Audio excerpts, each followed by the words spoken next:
আসসালামু আলাইকুম আরহামাতুল্লাহ।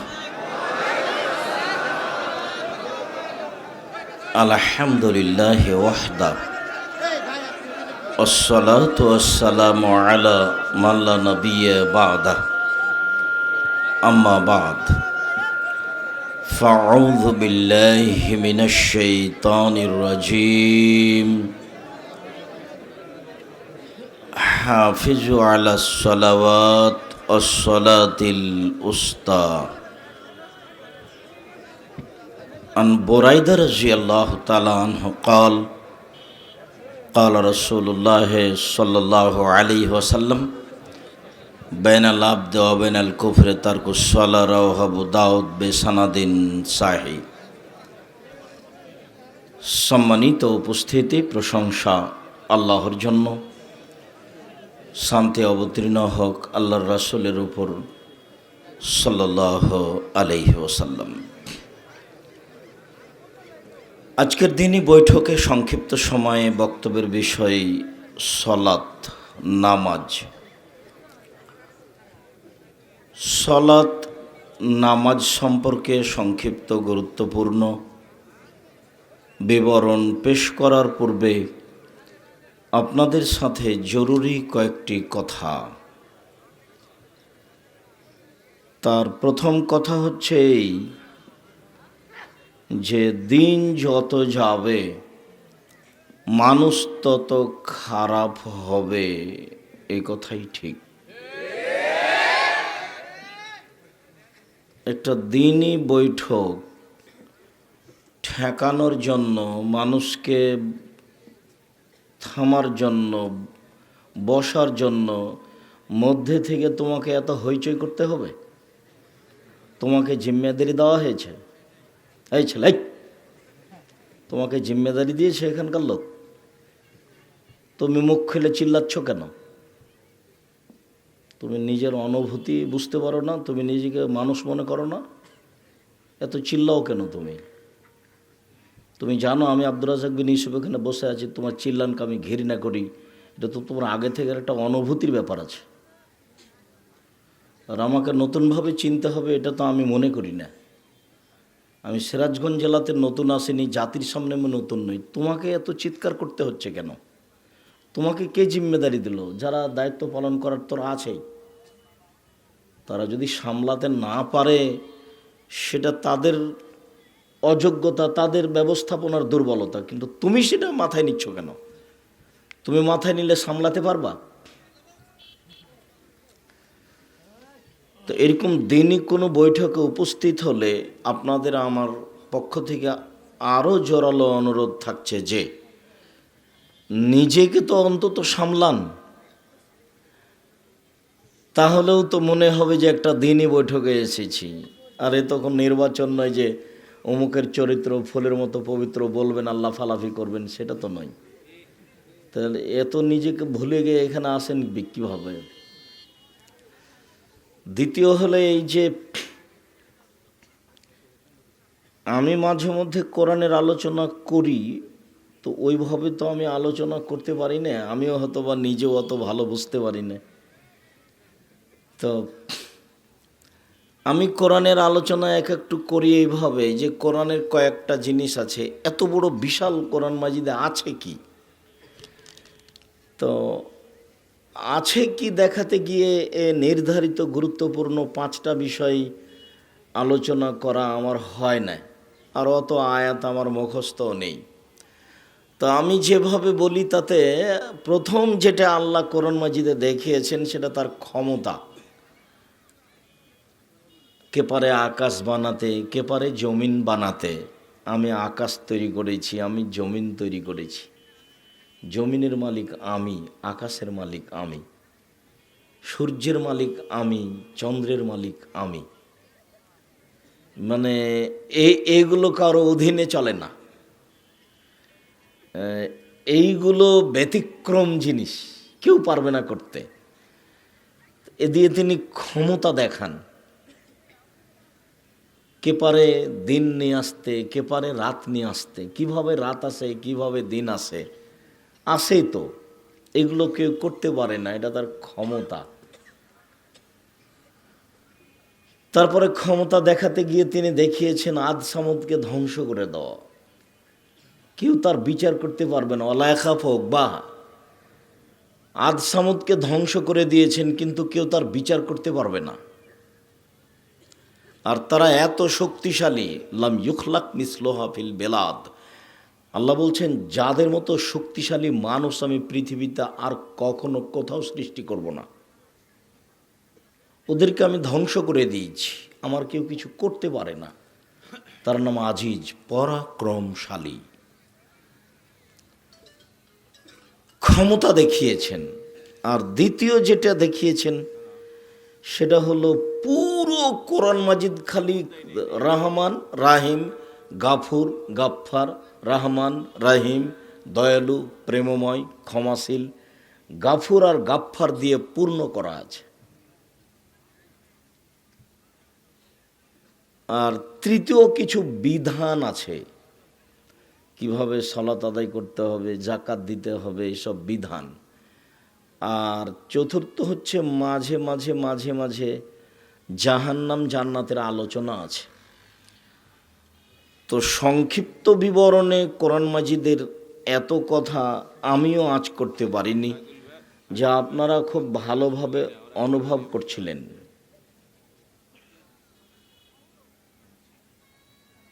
ভাইজান, যারা আপনারা স্টেজে আছেন দয়া করে মোবাইল ব্যবহার করবেন না।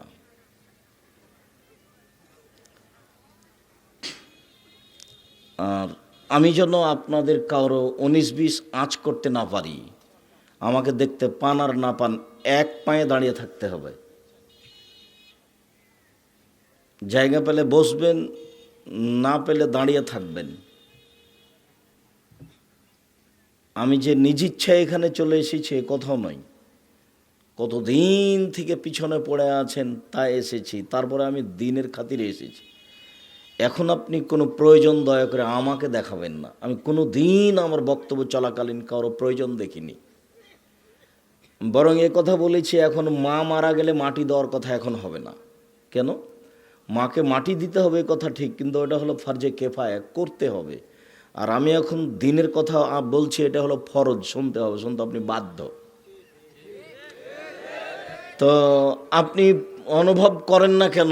যেমন আব্দুর রহমান বারবার বলছিল, কোরআন মাজিদ এত বড় বিশাল গ্রন্থ কেন এসেছে, কেন অবতীর্ণ হয়েছে, কোনোদিন পড়লামও না, কোনোদিন বুঝলামও না, কোনোদিন বুঝা প্রয়োজনও মনে করলাম না। একটা ভিন্ন ধরনের এত বড় নেয়ামত আমাদের বাড়িতে আছে, অথচ আমরা কত বই পুস্তক পড়ি, কত প্রশ্নের উত্তর মুখস্থ করি, কত চিন্তা ভাবনা করি পরীক্ষা নিয়ে, কিন্তু কোরআন মাজিদটা পড়ার মতো আমরা কোনো পরিবেশ করতে পারি না। এটা আসলে একটা দুর্ভাগ্য। তো কিছু সময় অপেক্ষা করবেন, দয়া করে নিজের প্রয়োজন দেখাবেন না। মা মারা গেলে এখন মাটি দেওয়ার কথা হবে না, কিছুক্ষণ পরে হবে। আমি আলোচনা শেষ করিনি, তারপরে দ্বিতীয় কথা, করোনা ভাইরাস। করোনা ভাইরাস কি? এটি কি মহামারী? আমি দীর্ঘ আলোচনায় লকডাউন থেকে নিয়ে এই যাবত আলোচনা করে আসছি। জুমার খুতবা, বায়তুল হাম জামে মসজিদ জুমার খুতবা যে কোনো সময় আপনারা দেখতে পারেন, বা অনলাইন আল ইতেশাম টিভিতে যে কোনো সময় দেখতে পারেন। দীর্ঘ 6 মাস থেকে আমি এ নিয়ে আলোচনা করে আসছি। করোনা ভাইরাস মহামারী, কলেরা নয়। কেন? মহামারী কলেরায় মানুষের সংখ্যা বেশি মারা যায়, আর খুব তাড়াতাড়ি মারা যায়। আর মহামারীর ফল মোমেনের জন্য অনেক ভালো। আল্লাহ নবী বলেছেন 5 শ্রেণীর মানুষ শহীদের মর্যাদা পাবে। এক শ্রেণীর মানুষ হলো শহীদ, আল্লাহ রাস্তায় শহীদ হয়ে গেছে। তার রক্তের রং হবে রক্তের মতো, আর রক্তের গন্ধ হবে আতরের মতো বিচারের মাঠে।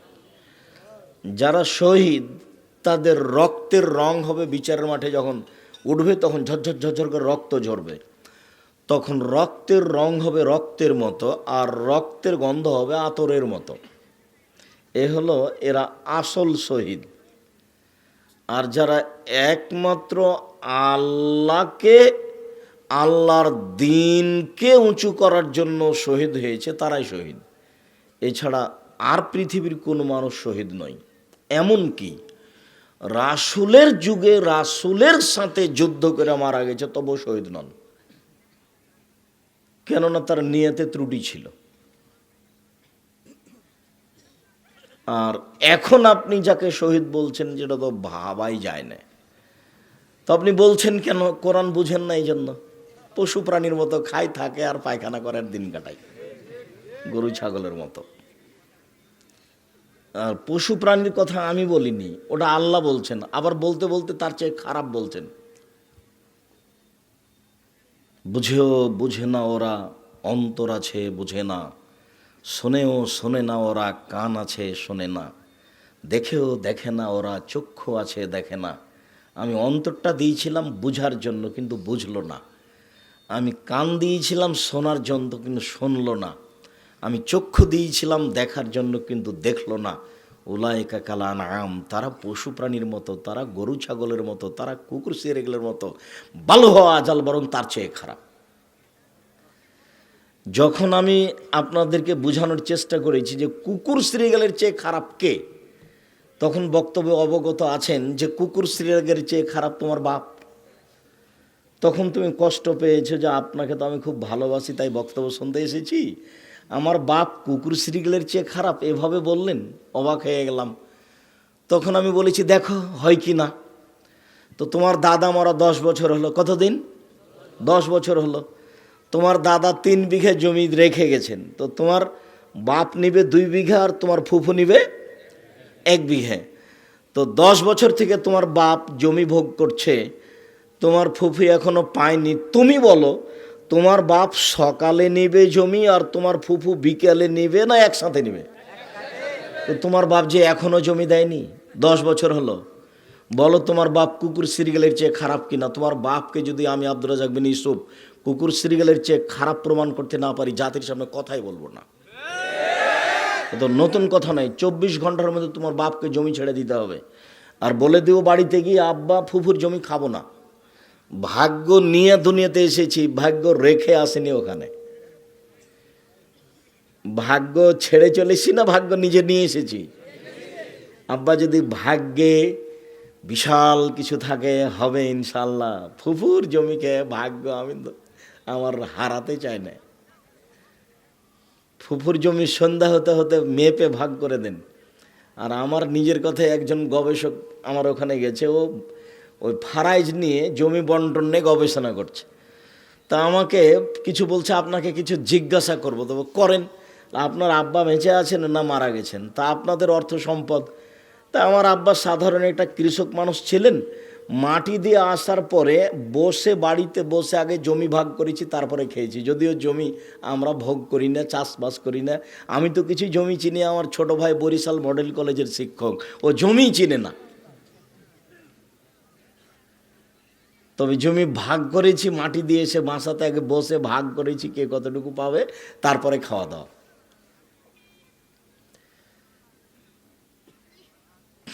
তা আমি আপনি বলছি এ শহীদ সেই শহীদ হয়ে গেল।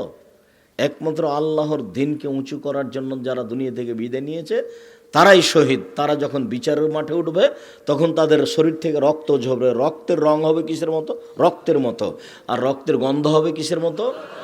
আতরের মতো। এইরকম পর্যায়ের আরও শহীদ হবে কয়েকজন।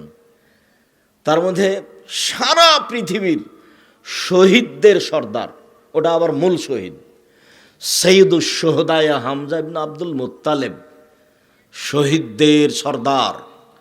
আদম থেকে নিয়ে কিয়ামত পর্যন্ত যত মানুষ শহীদ হয়েছে হবে, সবার সর্দার হলেন হামজা ইবনে আব্দুল মুত্তালিব। এই কথা বলার পরের বাক্য আল্লাহ রাসূল বলছেন আর একজন, ওমান কামা ইলা ইমামিন জায়ের ফামারাহু আনাহু ফাকাতালাহু, যে ব্যক্তি স্বৈরাচারী শাসকের পাশে দাঁড়ালো, স্বৈরাচারী শাসককে ভালো কাজের আদেশ করলো, স্বৈরাচারী শাসককে মন্দ কাজের নিষেধ করলো, তখন স্বৈরাচারী শাসক তাকে হত্যা করলো। এই ব্যক্তিও কার সাথে থাকবে? হামজা ইবনে আব্দুল মুত্তালিবের সাথে। ও আবার দামি শহীদ। এছাড়াও স্বাভাবিক শহীদ আছে, তার একজন হলো আত্মাউন, মহামারী কলেরায় মারা যায় যে, পেট ব্যথায় মারা যায় যে, পানিতে ডুবে মারা যায় যে, আগুনে জ্বলে মারা যায় যে। তো কলেরায় মারা যায় যে, মহামারীতে মারা যায় যে, সেও শহীদের মর্যাদা পাবে। তার মানে অনেক কিছু হলো, তাহলে বিশাল ব্যাপার, অনেক কিছু হলো। আবার আল্লাহ রাসূল বলছেন যে মহামারী কলেরা মুসলমানের জন্য রহমত, দয়া। কাজেই করোনা ভাইরাসকে আমরা মহামারী বলতে পারি না। যদিও করোনা ভাইরাসকে আমি আব্দুর রাজ্জাক বিন ইউসুফ কোনোদিন 5 পয়সা সরিষা সমপরিমাণ দাম দিইনি। আমি বক্তব্যে বলেছি যে কারো করোনা ভাইরাস হয়েছে, আমি তার সাথে বসে খেতে প্রস্তুত আছি। কেউ করোনা ভাইরাসে মারা গেছে, আমি তার গোসল দেওয়াতে প্রস্তুত আছি, আমাকে মাস্ক পরা লাগবে না। যদি করোনা ভাইরাসে মারা যাব, এটা যদি পৃথিবী সৃষ্টির 50,000 বছর পূর্বে আমার ভাগ্যে লিখা থাকে, তাহলে করোনা আমাকে ধরবেই। যদি আমি পাথরের মধ্যে লুকিয়ে থাকি, আর যদি সেই দিন লিখা না থাকে, আমি যার করোনা হয়েছে তার গায়ের সার উপরে যদি পড়ে গড়াগড়ি পাড়ি, তবু আমাকে করোনা ধরতে পারে না। আমি ইসলামকে এইভাবে বিশ্বাস করি, আমি ভাগ্যকে এইভাবে বিশ্বাস করি, আমি তাকদিরকে এইভাবে বিশ্বাস করি। এর আমি সরিষা সমপরিমাণ দাম দিই না। মাস্ক করে সালাত আদায় করা তো বহু দূরের কথা, ওটা তো আমি স্বপ্নেও দেখতে পারি না। এরকম জিনিস আমি স্বপ্নে দেখবো, এটা আমার বিশ্বাস হয় না যে মাস্ক পরে সালাত আদায় করতে হবে করোনা ঠেকানোর জন্য। রাসূল সাল্লাল্লাহু আলাইহি সাল্লাম টাকনোর নিচে কাপড় পরে সালাত আদায় করতে নিষেধ করেছেন, আর মুখ ঢেকে সালাত আদায় করতে নিষেধ করেছেন। আর আমি মসজিদে সালাত আদায় করব মুখ ঢেকে, আর দোকানে জিনিস কিনবো লাইন লাগিয়ে, আর ব্যাংকে টাকা নিব লাইন লাগিয়ে, আর মসজিদে এসে 3 ফুট দূরে দাঁড়াবো? আমি বক্তব্যে বলেছি 3 ফুট দূরে দাঁড়ানোর বৈধতা হওয়ার জন্য মুহাম্মদ সাল্লাল্লাহু আলাইহি সাল্লামকে আবার পৃথিবীতে আসতে হবে। মুহাম্মদ সাল্লাল্লাহু আলাইহি সাল্লামকে আবার পৃথিবীতে এসে বলতে হবে, পৃথিবীবাসী, জরুরি দুর্ঘটনার কারণে, মহামারীর মতো কোনো জরুরি দুর্ঘটনার কারণে 3 ফুট পর পর দাঁড়ানো যায়। যেহেতু মুহাম্মদ সাল্লাল্লাহু আলাইহি সাল্লাম কিয়ামত পর্যন্ত আর কোনোদিন আসবেন না, কাজে তার এই সিদ্ধান্ত আর কোনোদিন পরিবর্তন হবে না। কাবা ঘর হোক আর কোনো কিছু হোক না কেন, কাবা ঘরে যদি এখন থেকে নিয়ে কিয়ামত পর্যন্ত আর কোনোদিন পাশাপাশি না দাঁড়াই, তবু ফাঁকা হয়ে দাঁড়ার প্রমাণ কিয়ামত পর্যন্ত হবে না। কেন? দলিল কাবা ঘর নয়, দলিল হচ্ছেন মুহাম্মদ সাল্লাল্লাহু আলাইহি সাল্লাম, হাদিস। অতএব আজ থেকে কিয়ামত পর্যন্ত আর যদি কোনোদিন মানুষ কাবা ঘরে পাশাপাশি না দাঁড়ায়, তবুও দাঁড়ানো লাগবে না, এটা প্রমাণ হবে না।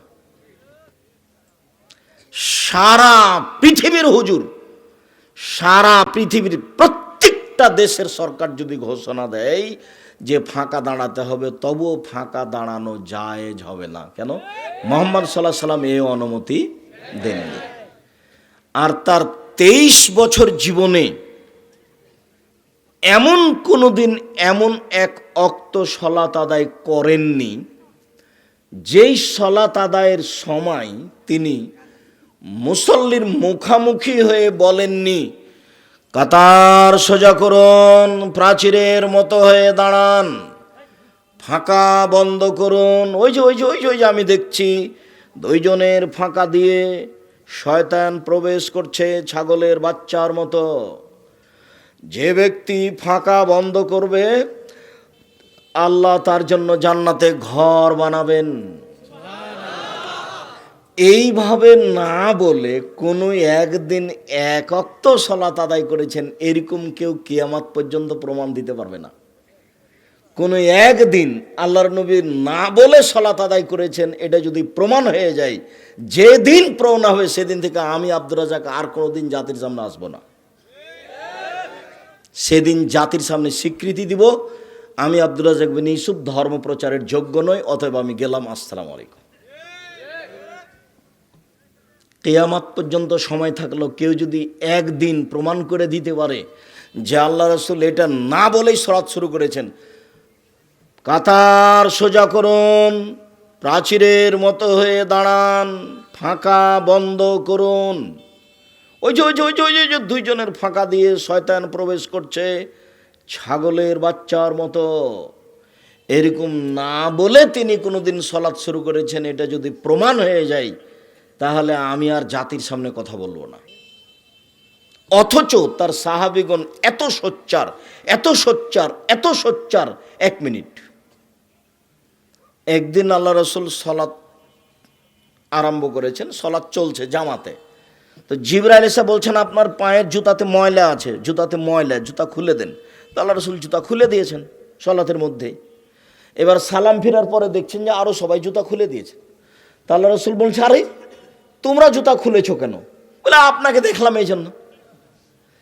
আরে শোনো, জিবরাইল আমাকে বলছেন যে আপনার জুতাতে ময়লা আছে, তা আপনি জুতা খুলে দেন। আমি খুলে দিয়েছি, তো তোমরা খুললে কেন?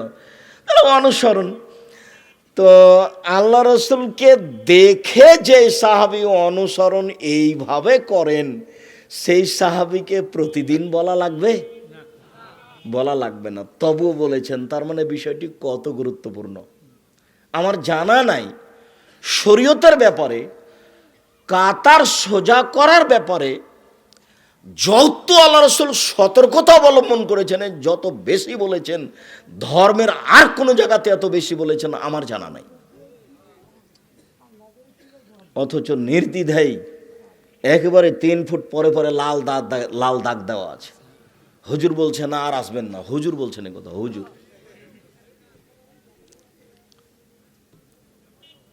এই ছেলে পিছন দিক দিয়ে মানুষ হাঁটছে আর গল্প করছে, তোমরা কলা করো ছাই করো, যাও দেখো, জিম্মেদারি নিয়েছো, এখানে বসে আছো কেন? আজকে বক্তব্য শুনতে পাবে না, আজকে চতুর্দিকে দাঁড়িয়ে থাকো। কোনো জায়গাতে 2 জন গল্প করলে এটা তোমাদের অযোগ্যতা।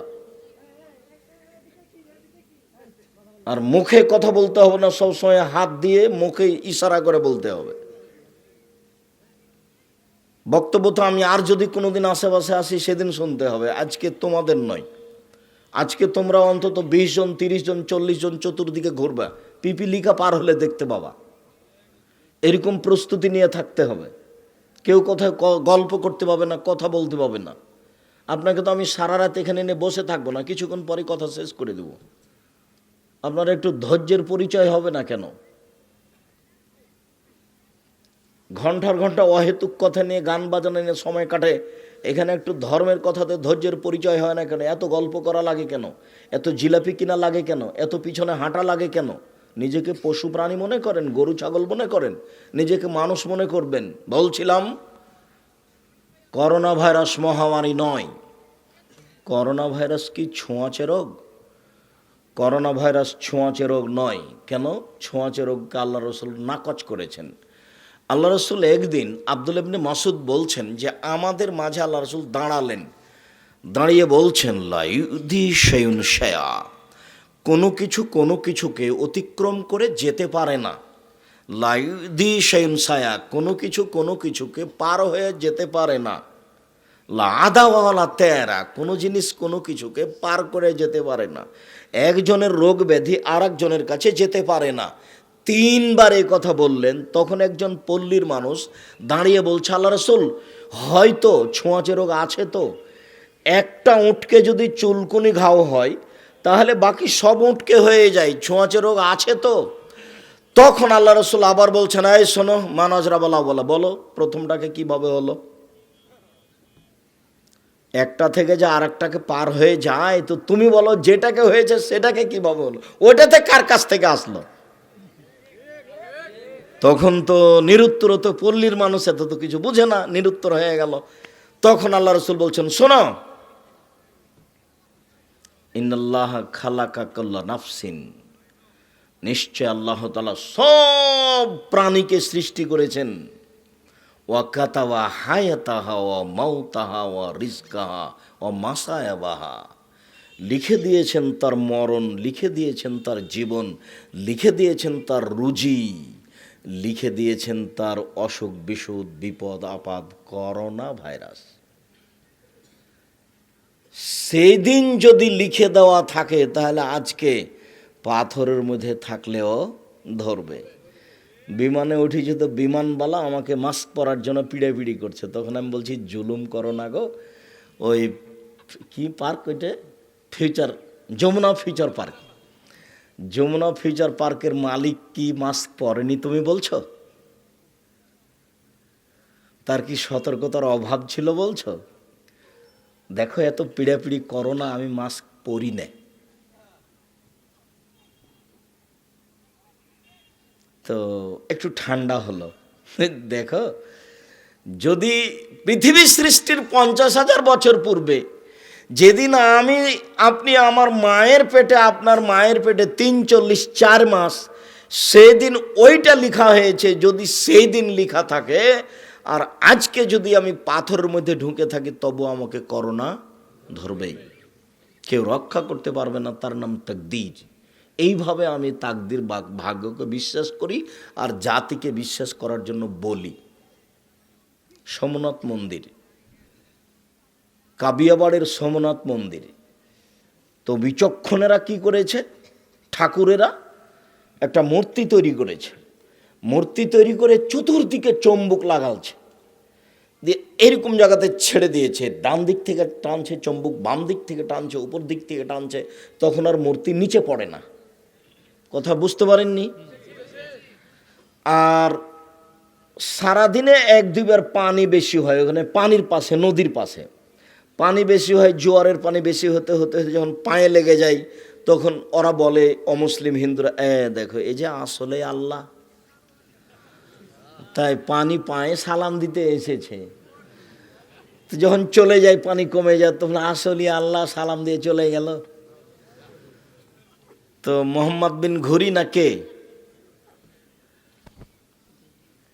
তো মোহাম্মদ বিন ঘুরি বা কেউ এরকম মুসলিম নেতা, তো এদের পক্ষ থেকে বলা হলো, উনি যদি আমাদের মূর্তির কিছু ক্ষতি করতে পারে তাহলে জানবো যে ও সত্যি মুসলিম নেতা। তো তার কাছে তো তাওহীদি বিশ্বাস আছে। বলে কি, এ তো এমনি আছে, এসে একবারে এক লাথি দিয়ে ফেলে দিয়েছে। তো ওতে লাথি দিয়ে ফেলে দেওয়াতে যদি উনি মারা যান, তাহলে উনি এটাই বলবেন যে আমি এইভাবে মারা যাবো, এটা পৃথিবী সৃষ্টির 50,000 বছর পূর্বে লেখা ছিল, তাই আমি মরলাম। আমি এই মূর্তিতে লাথি দিলাম, পড়ে গেল, তাই আমাকে ভূতে ধরলো, তাই আমি মরে গেলাম, এটা আমি কখনো বিশ্বাস করি না। আমি এইভাবে মরবই না, আমি তাকদীরকে বিশ্বাস করি। এরই নাম তাকদীর, এরই নাম তাকদীর। মাস্ক পরে যদি করোনা ঠেকাতে হয় তাহলে এটাও শিরক, আর যদি জীবাণু ঠেকাতে হয় তাহলে সবসময় পরেন, দিন রাত পরেন মাস্ক। যখন এই করোনা ভাইরাস আছে তার আগেও কেউ কেউ পরতো, এখনও পরতে পারে। যখন দিনে জ্বালানা বন্ধ খোলা থাকবে, তখন দেখবেন যে রৌদ্রের একটা ছাটা ভিতরে ঢুকছে, তখন দেখতে পাবেন ধূলিকণা। তাহলে ধূলিকণা সবসময় আছে, ভিতরে যেতে পারে, নিজেকে বাঁচানোর জন্য বন্ধ করেন, মুখে দেন, নাকে দেন, যাতে করে জীবাণু না যায়। নিজে পরিষ্কার থাকলেন, স্বচ্ছ থাকলেন, ভালো হলো। আল্লাহ রসুল তো পবিত্রতার কথা বলেছেন, পবিত্রতা অবলম্বন করেন। সম্মানিত দিনী ভাই বোন, করোনা ভাইরাস ছোঁয়াচে রোগ নয়, এ কথাই ঠিক। তাহলে করোনা ভাইরাস কি? করোনা ভাইরাস বিপদ হতে পারে, আল্লাহর পক্ষ থেকে বিপদ হতে পারে, আরও বেশি হতে পারে, কমে যেতে পারে, পৃথিবীর কোনো দেশের প্রতি আরও বেশি হতে পারে, এটা বিপদ হতে পারে। যদি এটা বিপদ হয়, বালা হয়, আল্লাহর পক্ষ থেকে পরীক্ষা হয়, বিপদ হয়, বালা হয়, তাহলে কি করবেন? তাহলে 5টা পথ। কি? রাসূল সাল্লাল্লাহু আলাইহি সাল্লামের যুগে চন্দ্র সূর্য গ্রহণ লাগলে তিনি কি করতেন? এটা একটা বড় বিপদ। এখনো মানুষ চন্দ্র সূর্য গ্রহণ লাগলে যা করেন, তো সেইটা বিপদাই তুম যালিকা মিন শাইইন, যখন তোমরা এই চন্দ্র সূর্য গ্রহণের মতো বিপদ দেখবা, তখন তোমরা দ্রুত দ্রুত দ্রুত এক সালাত আদায় করো, 2 দোয়া করো, 3 দান খায়রাত করো, 4 জিকির আজকার করো, 5 ক্ষমা ভিক্ষা চাও। করোনা ভাইরাস যদি বিপদ হয়, তাহলে এই 5টা পদ্ধতি অবলম্বন করতে হবে মানুষকে। আর এই 5টা পদ্ধতির জন্য সবচেয়ে ভালো জায়গা মসজিদ। তাকে মসজিদই বন্ধ হয়ে গেল।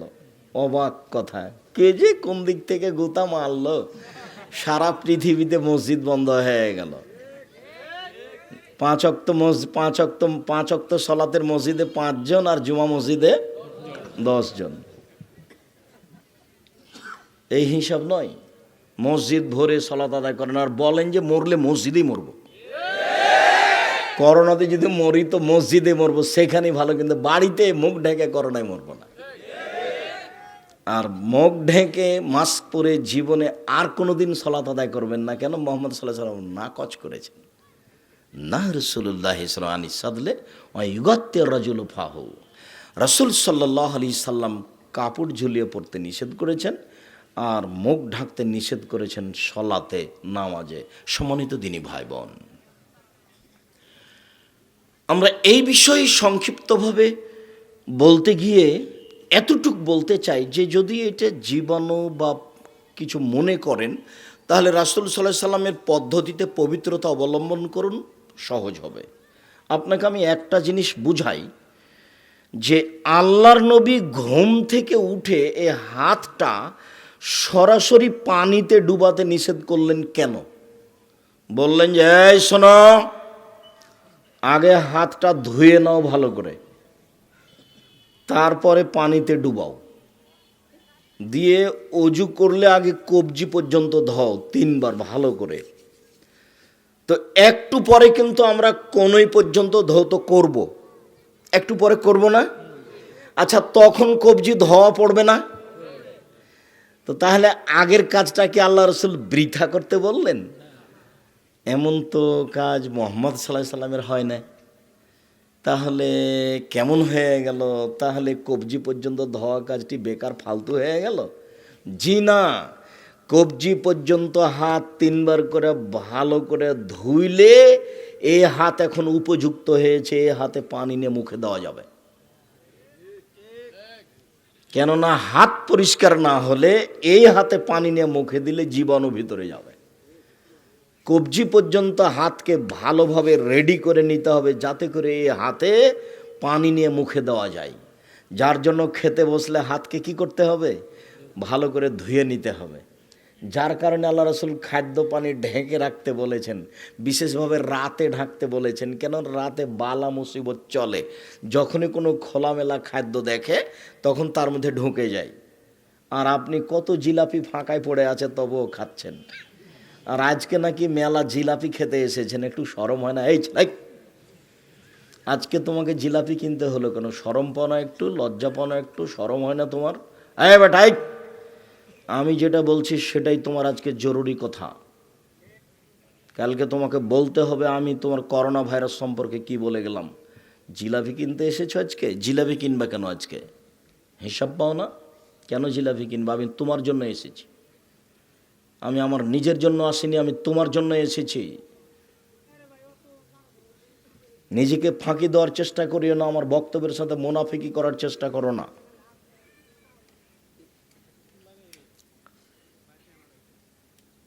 এখন তোমরা কোনো কাজ করো না, যেভাবে আছে সেভাবে থাকতে দাও। যারা পরিচালনায় আছো তোমাদের ভুল, এতগুলো এই মিডিয়ার লাগানোর সুযোগ দিতে হতো না। আর এখন একজনকে নিষেধ করবে, এখন হইচই হবে। একটু চিন্তা ভাবনা করে কাজ করতে হয়। সম্মানিত দিনী ভাই বোন, বলছিলাম যে তাহলে হাত ভালো করে ধুইতে হবে, মানে জীবাণুর ব্যাপার আছে, পবিত্রতা। আচ্ছা, পেশাব করলাম তো আমি পানি খরচ করলাম, তো আমার হাতে তো পেশাব লেগে নেই। পায়খানা করলাম, আমি পানি খরচ করলাম, তো আমি ভালো করে হাত ধুয়ে নিয়েছি। তা আমার হাতে পায়খানা লেগে নেই, আমি নাকের কাছে দিলেও আমি গন্ধ পাচ্ছি না, এরপরে হাতটা মাটিতে মাজতে হবে কেন?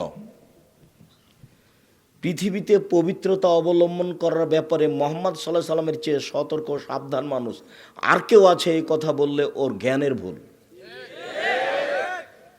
পেশাব করলে পানি খরচ করে হাত মাজতে হয়, পায়খানা করলে পানি খরচ করে পবিত্র অর্থ অর্জন করে হাত মাজতে হয়। ফরজ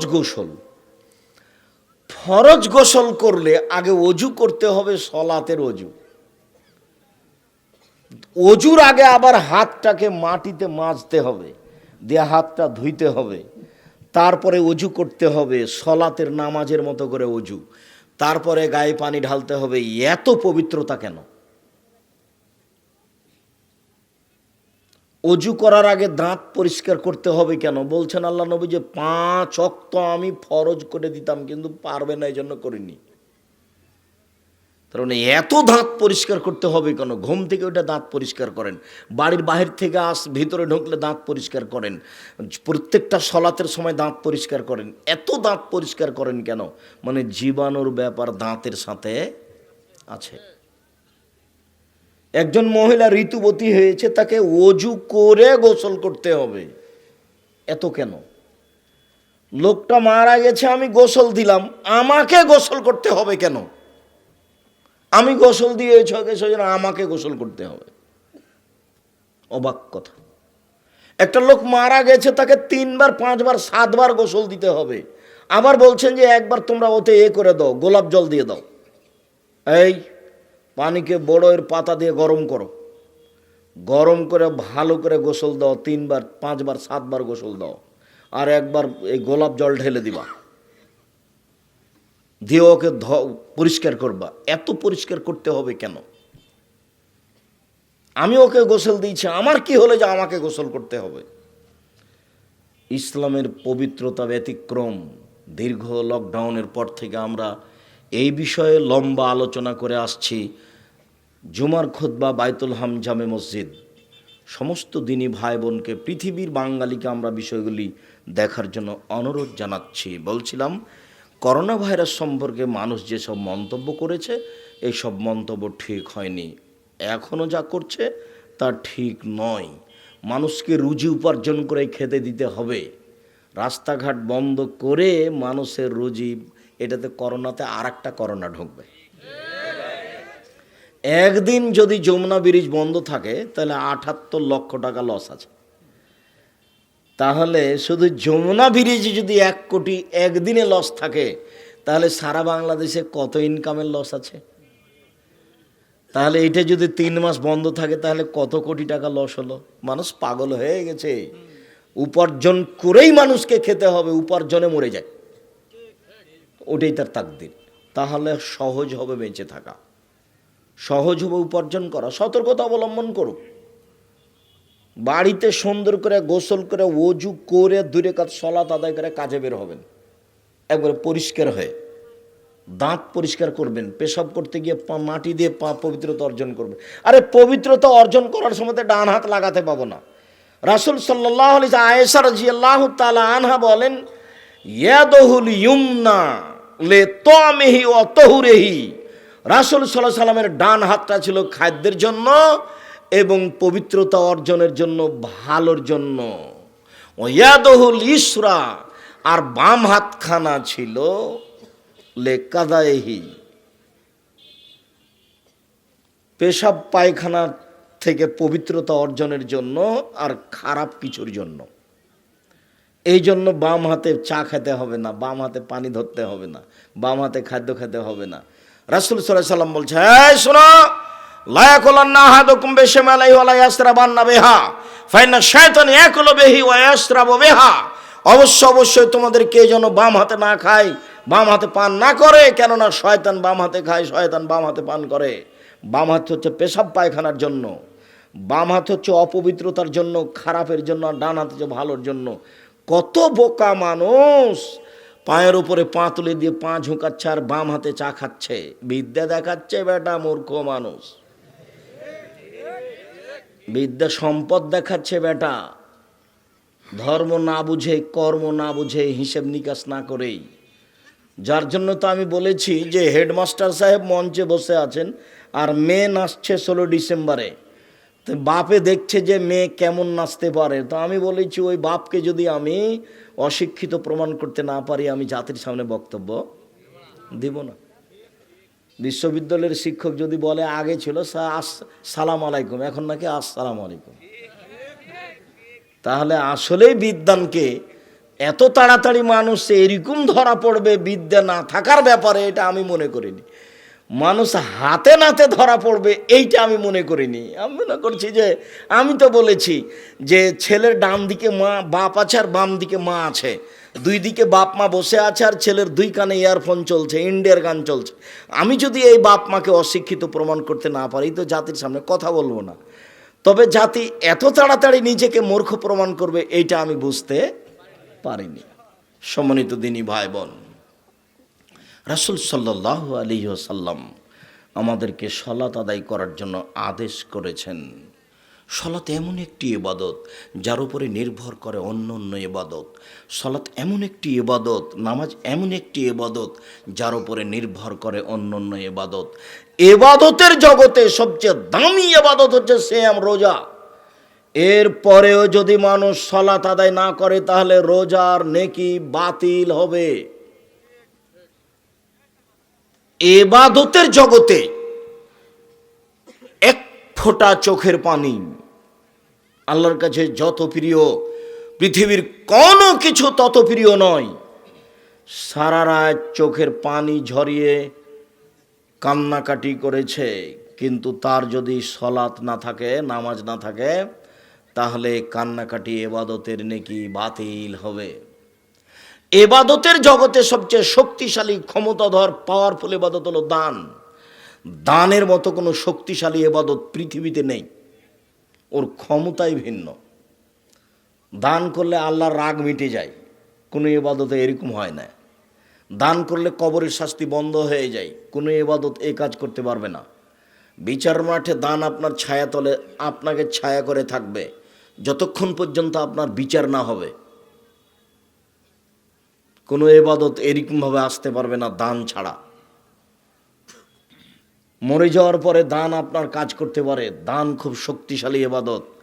অনেক দান করেছেন কিন্তু নামাজ পড়েননি, তখন এই দানের নেকি থাকবে না।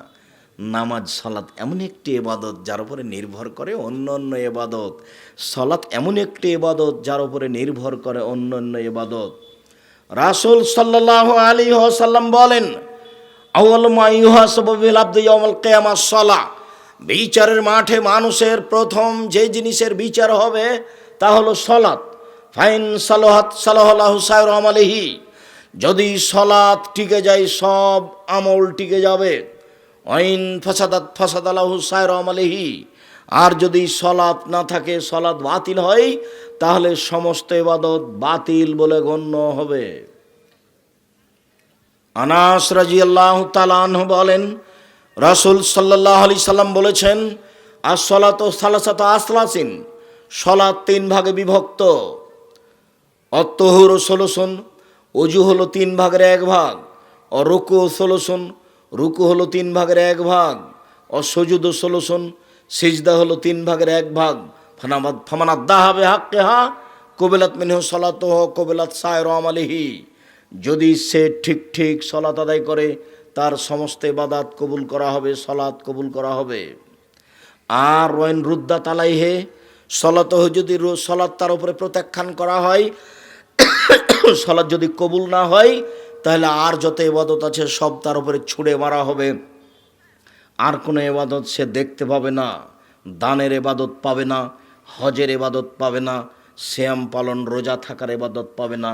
সালাত এমন একটি ইবাদত যার উপরে নির্ভর করে অন্য অন্য ইবাদত। পৃথিবীতে বিরল ব্যতিক্রম ইবাদত হলো সালাত, যার ব্যাপারে মানুষের কোনো আপোষের কোনো সুযোগ নেই।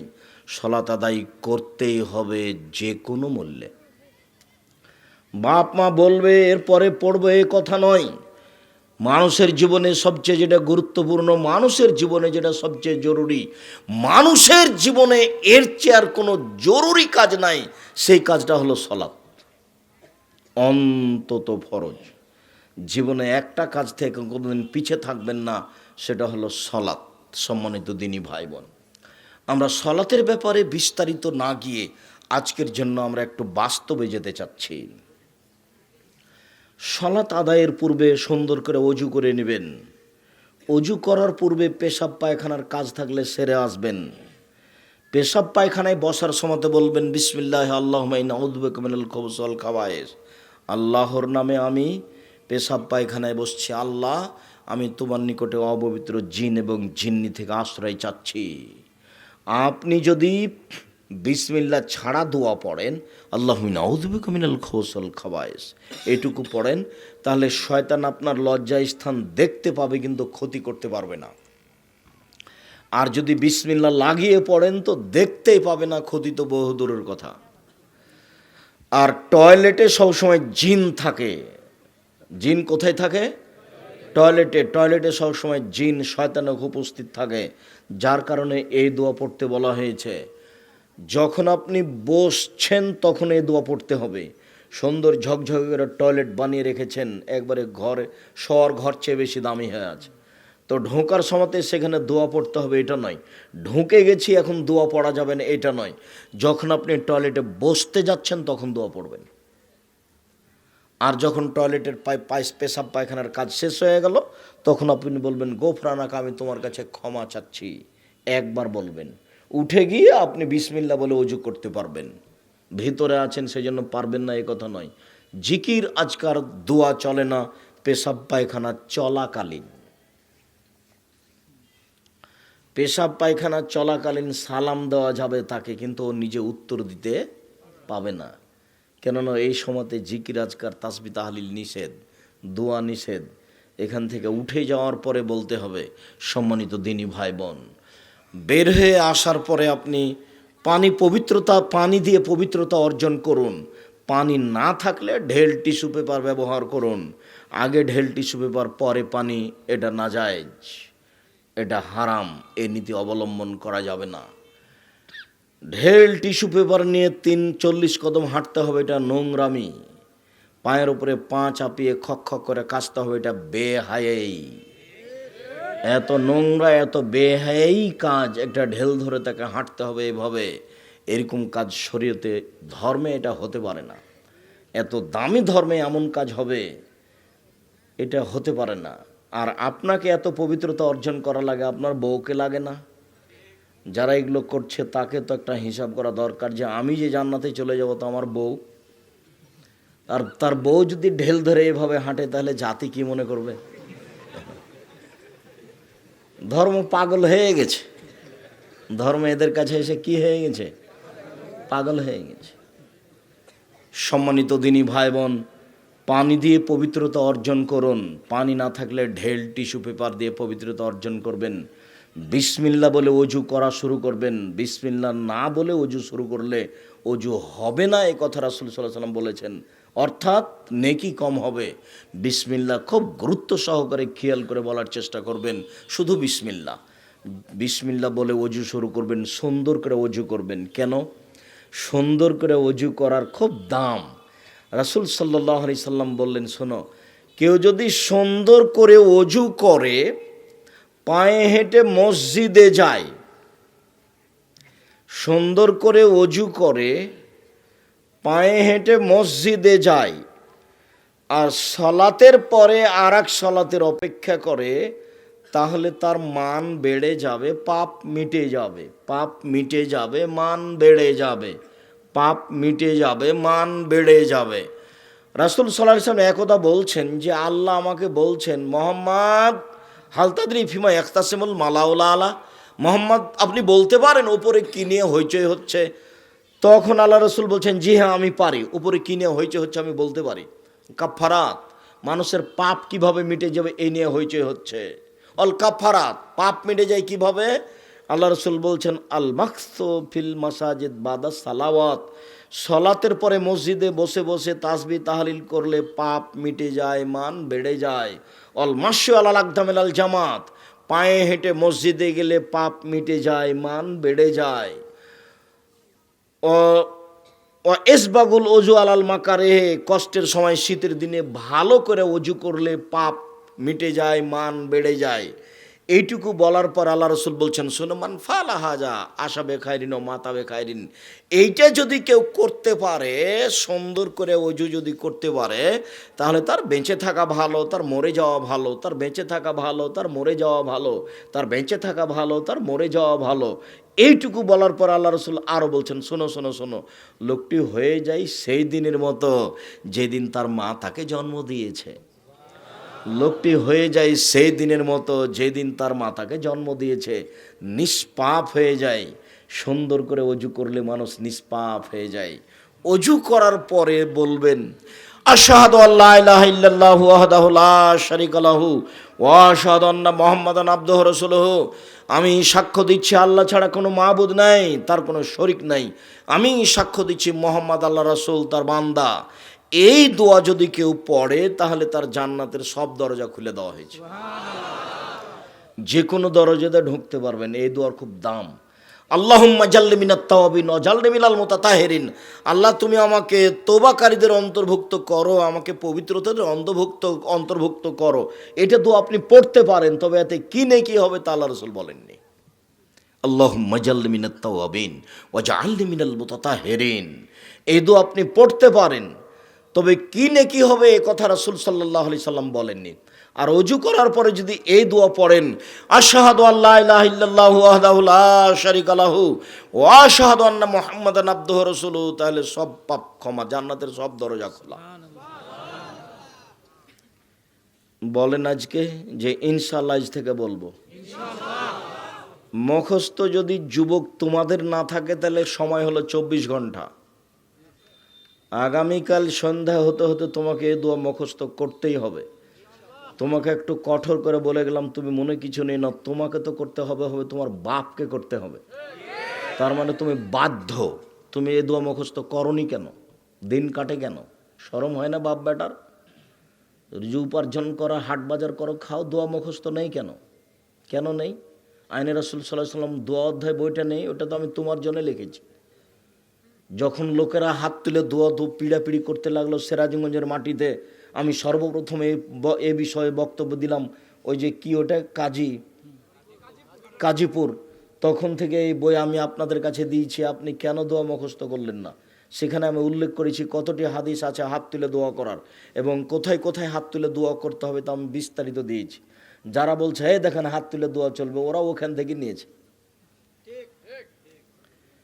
হাত তুলে তো দোয়া চলবেই, হাত তুলে তো দোয়ার অনেক জায়গায় উল্লেখ করা আছে, কিন্তু আপনি যেভাবে করছেন সেভাবে চলবে কি না সেটা একটু দেখতে হবে না? জোর করে ঠেলে জমি দখল করা যায়, জোর করে ঠেলে ধর্ম করা যায়? জোর করে ঠেলে ধর্ম করলে তো পরকাল হারিয়ে যাবে। দোয়া মুখস্থ নেই কেন? করতে হবে, করতে আপনি বাধ্য। মুরব্বী আপনাদেরকে সময় দিলাম 7 দিন। 7 দিনের মধ্যে এই দোয়া মুখস্থ করতে হবে, করতেই হবে। ছোট দোয়া। আর সাইয়দুল ইস্তেগফার, ক্ষমা চাওয়ার সর্দার, এটা আপনাকে দিয়েছি 7 দিন। আর মুরব্বীকে ছেলেদেরকে কত সময় দিয়েছি? 24 ঘন্টা। সাইয়দুল ইস্তেগফার, ক্ষমা চাওয়ার সর্দার। আল্লাহুম্মা আনতা রাব্বি লা ইলাহা ইল্লা আনতা খালাকতানি ওয়া আনা আবদুকা ওয়া আনা আলা আহদিকা ওয়া আহদিকা মাসতাতাতু আউযু বিকা মিন শাররি মা সানাতু আবু লাকা বিনিআমাতিকা আলাইয়া ওয়া আবু বিজামবি ফাগফিরলি ফাইন্নাহু লা ইয়াগফিরুয যুনুবা ইল্লা আনতা। কে যদি সকালে বলে বিকাল পর্যন্ত সময় মারা গেলে জান্নাতে যাবে। কে যদি বিকালে বলে সন্ধ্যা সকাল পর্যন্ত সময় মারা গেলে জান্নাতে যাবে। হাদিস বুখারী মুসলিম। হাদিস বুখারী মুসলিম। কাজে এই সুযোগ ছাড়া যাবে না। সূরা ইখলাস 3 বার পড়লে একবার কোরআন মাজিদ পড়ার সমান নেকি পাওয়া যায়। নেকি লুটে ব্যাগ ভর্তি করে নিতে হবে, মরণ চলে এসেছে। একবারে খেয়াল করে করে 3 বার পড়তে হবে। মাগরিবের পরে, এশার পরে, ফজরের পরে খেয়াল করে করে 3 বার, খেয়াল করে 3 বার পড়তে হবে। এত ব্যবস্থাপনা দেওয়া আছে এখানে নেকিতে ব্যাগ ভর্তি করে নেওয়ার। বোকা মানুষ বুঝলো না, শ্বাস বন্ধ হয়ে গেলে সব বন্ধ। একটু বিবেচনা করার চেষ্টা করতে হবে, সামান্য হলেও কিছু হিসাব নিকাশ একটু করা লাগবে। সবসময় দুনিয়া নিয়ে মেতে থাকলে হবে? বয়স তো একদিন 30 ছিল, এখন দেখেন 60। বয়স একদিন 50 ছিল, এখন দেখছেন 80। তোমার একদিন বয়স ছিল 10, এখন দেখছো তুমি 20। তাহলে এইভাবেই সবার সময় শেষ হয়ে যাবে। একটু প্রস্তুতি নেওয়া হোক। এরপরে সলাতে আসতে হবে। আল্লাহ আকবার বলার পূর্বে কোনো দোয়া পড়া যাবে না। উজু শেষে দোয়া পড়ে নিয়েছি সেটাই, সাল্লু কামারা আইতুমুনি উসাল্লি। পৃথিবীর মানুষ, তোমরা আমাকে যেভাবে সলাত আদায় করতে দেখছো তোমরা সেভাবে সলাত আদায় করো। নারী পুরুষ সবকে এভাবেই সলাত আদায় করতে হবে। মহিলার সলাত ভিন্ন, পুরুষের সলাত ভিন্ন, এমন কথা রাসূল সাল্লাল্লাহু আলাইহি সাল্লাম বলেননি। আল্লাহ আকবার বলে সলাত আরম্ভ করতে হবে। হাতের আঙ্গুলগুলি জমা জমা থাকবে, হাতের তালু কেবলামুখী থাকবে, আঙ্গুলগুলি আকাশমুখী থাকবে, কাঁধ সামনাসামনি এক, কানের লতি সামনাসামনি আর একটু উপরে, কান সামনাসামনি আর একটু উপরে। কোনো সময় আল্লাহ আকবার বলে এখানে হাত নিয়ে আসবেন না, আল্লাহ আকবার। কোনো সময় এরকম করবেন না, আল্লাহ আকবার। কোনো সময় এরকম করবেন না, আল্লাহ আকবার। তো এইভাবে করলে কি কাঁধ সামনাসামনি হলো? আল্লাহ আকবার। এরকম করলে কি কাঁধ সামনাসামনি হলো? কাঁধ সামনাসামনি, কান সামনাসামনি, কানের লতি সামনাসামনি। তারপরে বুখারী মুসলিমের হাদিস হলো বাহুর উপরে বাহু। আর আবু দাউদ, নাসাই, তিরমিজি আর সব হাদিস গ্রন্থের বিবরণ হলো কবজির উপরে কবজি। তারপরে 4টা সহিহ হাদিস বুকের উপরে হাত বাঁধার। আর এরকমই 3-4টা জয়ীফ হাদিস আছে, জাল ও জয়ীফ হাদিস আছে নাভির নিচে হাত বাঁধার। নাভির নিচে হাত বাঁধলে জয়ীফ ও জাল হাদিসের প্রতি আমল হবে, আর বুকের উপরে হাত বাঁধলে সহিহ হাদিসের প্রতি আমল হবে। আপনাকে আমি কষ্ট দেওয়ার জন্য বলিনি, আমার জীবনে আমি কোনোদিন কোনো মাযহাবকে হিসাব করে কথা বলিনি। 90 সাল থেকে নিয়ে এখন পর্যন্ত আমার বক্তব্যে কেউ যদি প্রমাণ করতে পারে যে আব্দুর রাজ্জাক সাহেব মাযহাব নিয়ে আলোচনা করেছেন, তাহলে আমি জাতির সামনে কথা বলবো না। আমি মাযহাব নিয়ে 2-1টা কথা বলেছি যখন আমাকে কেউ জিজ্ঞাসা করেছে প্রশ্নের উত্তরে। এইভাবে অনেক সময় বলা হয়েছে যে মাযহাব মানা যাবে কি না, তখন আমি উত্তরে এইভাবে বলেছি অনেক সময় যে ইমাম আবু হানিফা রাহিমাহুল্লাহকে যদি বিচারের মাঠে আল্লাহ বলেন যে তুমি কি কাউকে মানতে বলেছিলে যে আমাকে মেনে চলতে হবে, তো ইমাম আবু হানিফা রাহিমাহুল্লাহ কি বলবেন? না না না না না, আমি তো কাউকে মানতে বলিনি। তখন আপনার কি হবে? উনি তো এই কথা বলবেন না। কোনো নবী এই কথা বলেননি, কোনো নবী নেই, কোনো বিদ্বান এভাবে বলেননি। আমি প্রশ্নের উত্তরে এইটুকু বলেছি, কোনো দিন কাউকে হিসাব করে, কোনো ব্যক্তিকে হিসাব করে কথা বলিনি। আমি বলেছি 95% জন বক্তা মিথ্যুক, তবে আমি বলিনি ইনি মিথ্যুক। আর আপনার যদি সাহস থাকে যে আমার বক্তা মিথ্যুক নয়, তাহলে তুমি তোমার বক্তার বক্তব্য পেশ করো, আমি তোমাকে দেখাচ্ছি কথায় কথায় মিথ্যা।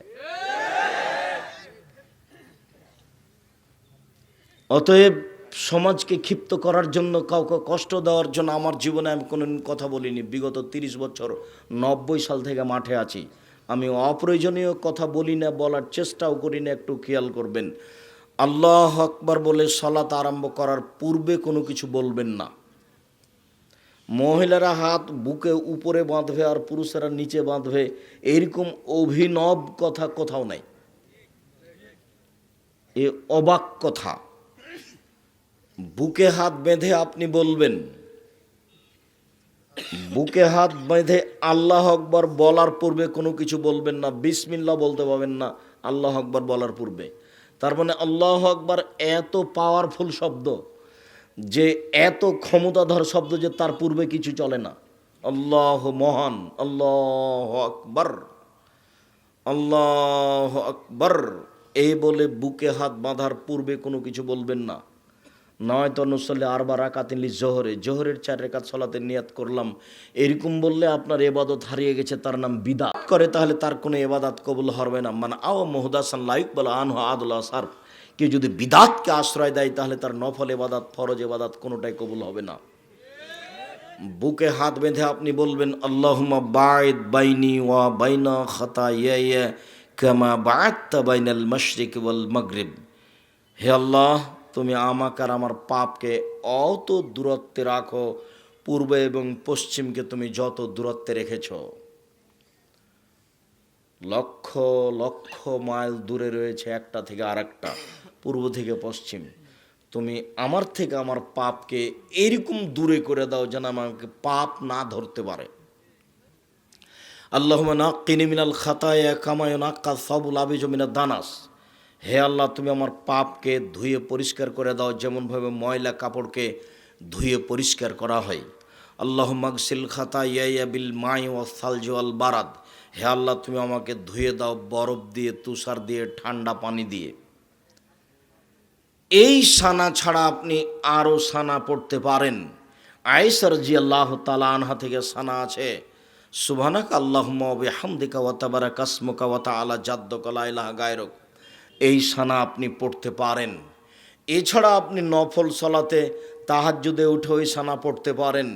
যে সানা রাসূল সাল্লাল্লাহু আলাইহি সাল্লাম পড়েছেন নফল সালাতে, সেটা হচ্ছে আল্লাহুম্মা লাকাল হামদ আনতাল হাক্ক, তুমি সত্য, ওয়াদাকাল হাক্ক, তোমার ওয়াদা সত্য, অলেকাওকা হাক্কুন, তোমার সাক্ষাৎ সত্য, অকাওলকা হাক্কুন, তোমার কথা সত্য, ওয়াল জান্নাত হাক্কুন, জান্নাত সত্য, অন্নার হাক্কুন, জাহান্নাম সত্য, অন্নাবিউনা হাক্কুন, নবীগণ সত্য, ও মুহাম্মাদুন হাক্কুন, মুহাম্মাদ সত্য, অসাত হাক্কুন, কিয়ামাত সত্য। আল্লাহুম্মা লাকা আসলামত, হে আল্লাহ আমি তোমাকে মেনে নিয়েছি। অবেকামান্ত, আমি তোমার উপরে ঈমান এনেছি। ওয়ালাইকা তাওয়াক্কালতু, তোমার উপরে আমি ভরসা করেছি। ওয়াইলাইকা আনাবতু, আমি তোমার দিকে ফিরে গেছি। অবেকা খাসামতু, আমার তর্ক বিতর্ক সব কিছু তোমার কাছে পেশ করেছি। ওয়াইলাইকা হাকামতু, তোমাকে আমি বিচারক হিসেবে মেনে নিয়েছি। রব্বিক ফিরলি, হে আল্লাহ তুমি আমাকে ক্ষমা করো। মা কাদ্দাম, তো আমি যা আগে করেছি, অমা আখার, তো আমি যা পরে করেছি, অমা আসরার, তো আমি যা গোপনে করেছি, অমা আলান, তো আমি যা প্রকাশ্যে করেছি, অমান তা আল্লাহ মিন্নি, তুমি আমার ব্যাপারে যা জানো সব ক্ষমা করে দাও। আন্তাল মুকাদ্দেম, তুমি আগে থেকে আছো। অন্তাল মুআক্খির, তুমি চিরদিন থাকবে। লা ইলাহা ইল্লা আনতা, তুমি ছাড়া কোনো মাবুদ নাই। ওয়ালা ইলাহা গায়রুকা, তুমি ছাড়া সত্য কোনো মাবুদ নাই। এই দোয়া পড়তে হবে রাতের সালাতে সানাতে। মুখস্থ আছে তো? এইভাবে মাথা ঝুঁকালে হবে। কত বড় বড় দোয়ার বেশ এ গল্প মুখস্থ আছে, কত বড় বড় পদ্য মুখস্থ আছে। আমরা গাছে ঝোপের ভিতর মৌমাছিদের বাসা, মাঝখানে তার প্রকাণ্ড এক চাক রয়েছে খাসা। সেই পথেতে সকাল বিকাল, সেই পথেতে শিয়াল মশাই সকাল বিকাল আনা গোনা করে। একদিন তাই রাতের শিয়াল মৌচাকে দেয় হানা। যেমনি পড়া মৌমাছি সব বেজা এরকম তেড়ে উঠলো বলে রাত দুপুরে ঘরের ভিতর খেরে। হোলের জ্বালাই ঝালা ফালা প্রাণটা রাখা ভার, কাতর হয়ে বলে শিয়াল ছাড় না রে ভাই ছাড়। পথ ভুলে এসেছিলাম ভাই আমরা গাছের কাছে, তাই না হলে হেথা আসে এমন গাধাও আছে। তো কত মুখস্থ আছে, আর এই দোয়া কেন মুখস্থ নেই? কেন নেই? কেন থাকবে না? আজও আপনার বড় বড় ইংরেজি কবিতা মুখস্থ আছে, ইংরেজি রচনা মুখস্থ আছে। কত কষ্ট করে করেছেন, এর পিছনে কেন নেই একটু বিবেচনা করতে হবে। আব্দুর রহমানের বক্তব্য আমাদের উপরে খুব প্রতিক্রিয়া করছিল, কেন একটু কোরআন বোঝার চেষ্টা করি না? তাহলে কোরআন এরকম গ্রন্থ যেটা আমাদের মাঝে আছে, যেটা এমনিতেই কাপড় দিয়ে ঢাকা আছে, একটু বিবেচনা করেন, অনুরোধ জানাচ্ছি। মরা পর্যন্ত সময়, মরার পরে আর এগুলো নিয়ে কোনো সময় হিসাব নিকাশ করা যাবে না। সম্মানিত দিনী ভাই বোন, আরও কিছু বলতে পারেন। এরপরে আপনি বলবেন আউযু বিল্লাহি মিনাশ শাইতানির রাজিম, মারদুদ বিতাড়িত শয়তান থেকে পরিত্রাণ চাচ্ছি। বিসমিল্লাহির রহমানির রহিম, পরম দাতা দয়ালু নামে আরম্ভ করছি। আলহামদুলিল্লাহি রাব্বিল আলামিন, বিশ্বজগতের প্রতিপালকের প্রশংসা। আর রহমানির রাহিম, তিনি হচ্ছেন পরম দাতা দয়ালু। মালিক ইয়াউমিদ্দিন, তিনি হচ্ছেন বিচার দিনের মালিক। ইয়াকা না'বুদু, একমাত্র তোমার ইবাদত করি। ও ইয়াকা নাস্তাইন, একমাত্র তোমার নিকটে সাহায্য চাই। ইহদিনাস সিরাতাল মুস্তাকিম, তুমি আমাকে সোজা সহজ সরল পথ দেখাও। সিরাতাল্লাযীনা আনআমতা আলাইহিম, ওদের পথ তুমি দেখাও যাদের প্রতি দয়া অনুগ্রহ করেছো। গায়রিল মাগযুবি আলাইহিম ওয়ালাদ-দাল্লিন, ওদের পথ তুমি দেখায় না যারা ভ্রান্ত। যাদের উপর তুমি অসন্তুষ্ট হয়েছো তাদের পথ তুমি দেখায়ও না। আমিন। দীর্ঘ সময় ধরে তোমার দরবারে যে প্রার্থনা করলাম সেই প্রার্থনা তুমি কবুল করো। সম্মানিত দিনী ভাই বোন, দোয়ার জগতে সূরা ফাতিহার চেয়ে দামি দোয়া পৃথিবীতে নেই।